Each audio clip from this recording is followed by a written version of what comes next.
Students at George Mason University in Virginia are studying how climate change is impacting when cherry blossoms bloom. Washington, D.C.'s iconic trees reached their peak bloom earlier this week, faster than expected, marking the earliest peak in 2 decades. As Natalie Brand reports, scientists say the trees have a lot to teach us about man-made climate impacts.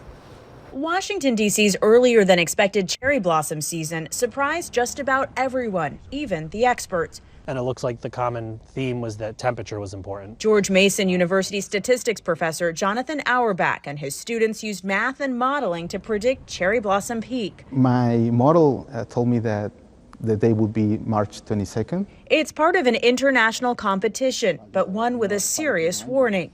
What are these beautiful trees telling us about our environment?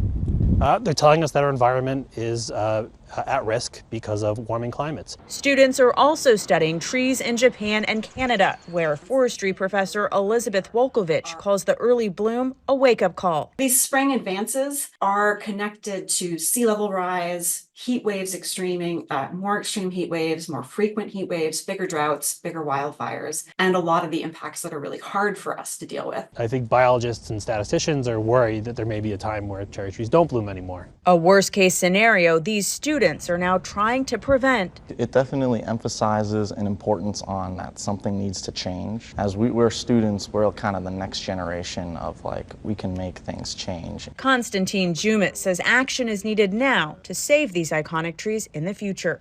Natalie Brand, CBS News, Fairfax, Virginia. Scientists from the group Climate Central predict that in the future, blooms could happen as early as the first week of March.